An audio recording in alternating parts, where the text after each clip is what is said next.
So the question today is, should you share your financials with your employees? And good and bad news, we're not going to have a direct answer here. But I saw this video from Dave Ramsey and thought it was an interesting setting to have this conversation. So I want to share this clip where Dave is talking to a guy who won the lottery and chose not to share those details with the people close to him. So let's watch this and then we'll talk about it. Well, about 2 years ago, I won one of those multi-state lottery drawings with a group of coworkers, and I haven't told anyone besides my wife and besides one sibling. No one knows. And how much? My question for you, after taxes, it was about $22 million. Holy crap! Wow! Holy crap is the understatement of the century. Yeah. And so you haven't told anyone, and I've got some guesses, but why? Well, the first thing I did when I found out that I won was research, and it said that you read all those 1 in 5 people lose their lottery winnings or go bankrupt within 10 years, and So 1 in 5 people lose their lottery winnings within 10 years because people come and are asking them for money, which makes sense. And so he made what is probably the correct decision not to share. So where does that come back to your employees? Well, it comes back to, why did he not share? And he chose not to share for a handful of reasons. One, he chose not to share because he didn't want to get asked those questions. 2, he chose not to share because they didn't have the broader context of everything that was going on. So when you reject their request or one person's request, you don't know all the other requests that have come in. And so that one person is going to get upset because their request was rejected. This has a lot of parallels to businesses. A lot of times the reasons that we don't share the financials with employees is because they don't know the other needs of the business. So if they're asking for their specific department, they may not have the context that's necessary to know whether that's a good or bad request or doable or not doable by the business. Actually, can think about an example when we are working with a business and an IT person came with a request that was about 4 or 5 times higher than what the leadership was expecting. And when we went into the details of that request, we saw that in his perspective, he needed all of these best things to be best at his job. But that was not the overall goal of the business or the primary goal of the business. And so it led to conflict between that IT person and between that leadership that ultimately led to that IT person leaving because he didn't feel supported by leadership. But me being in that financial seat and seeing all the things, I actually understood where leadership was coming from with that request. And so it's that mismatch of the full picture and not seeing the full picture that is often why we don't want to share financials with employees. Let's continue to listen to this and we'll kind of come back to this concept a little bit. One of the things they all said was, you tell too many people and you get too many people at your door asking for this, that, and the other thing, asking for handouts, expecting you to pay for everything. Mm-hmm. So my wife and I made a conscious decision just to kind of keep it under wraps. Mm-hmm. And we haven't even told our 2 teenage children. Mm-hmm. And now I know that sounds strange, but we just don't want them to grow up to be waiters, waiting for us to die so they can get our money. That's fantastic, man.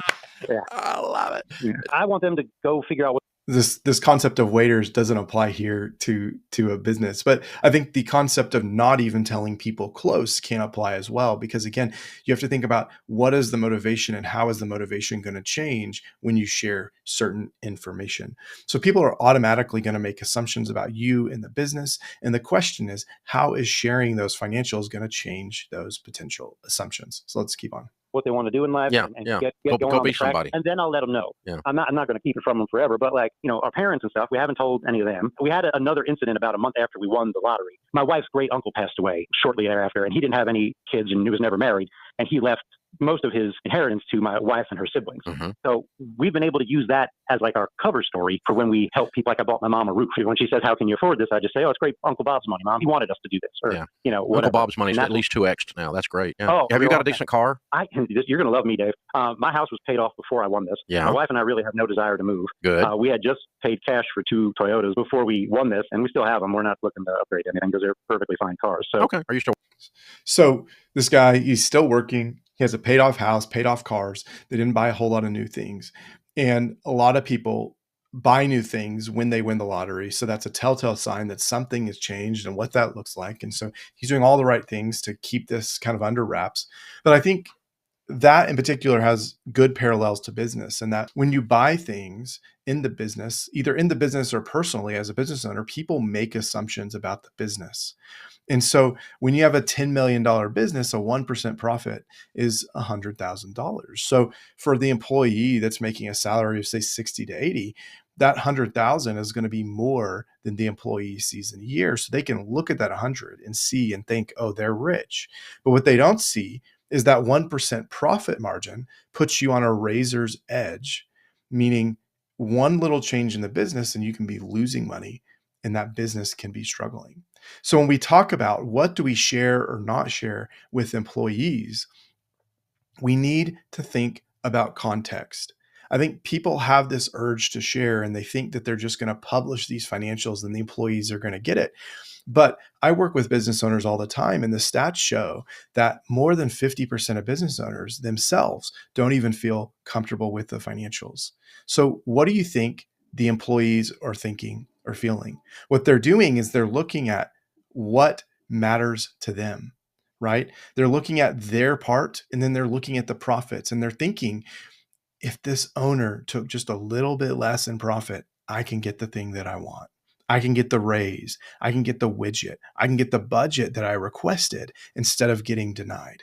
But what they don't know is they don't see all the other requests. They don't know what the average profit margins are. They don't honestly realize or understand the reinvestment that has to happen in the business, that a dollar in profit doesn't necessarily mean a dollar in cash that goes into the owner's pocket. It means a dollar in profit goes to reinvest, goes to take time to coming in, goes to debt, goes to whatever that is.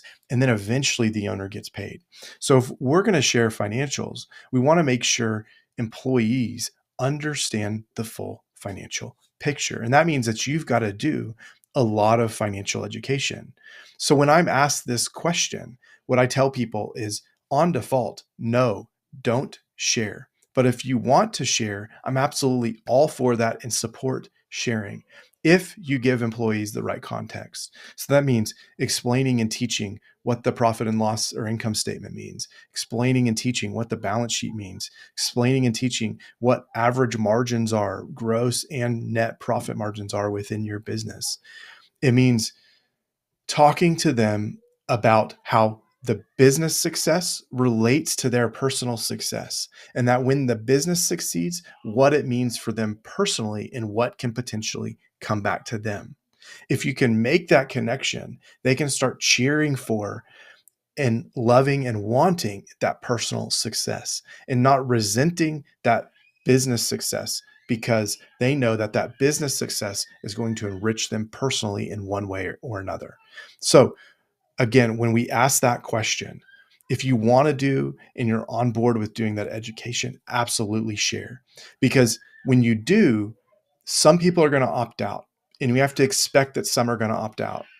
But those that are going to opt out, you can find those people that are now going to be locked in, bought in to that type of management. And so know that if we're making the change, it's going to change the business in a lot of ways, maybe even ways that you didn't expect.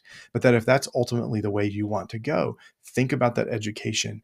And then when you do the education right, you set the business up for a level of success that may not have been previously possible.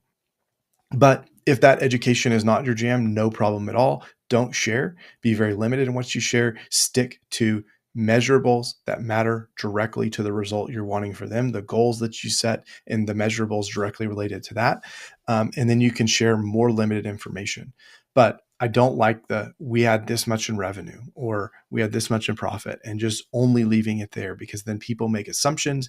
People that aren't bought in use that for ammunition to then create division and issues within the business. But if we do the right education, we can keep people on the same page towards the same goal. Based off of this, what are you doing? Did this change your mind? Did this bring something new to the conversation? Make a comment down below. I'd love to get that conversation started. And thank you for watching.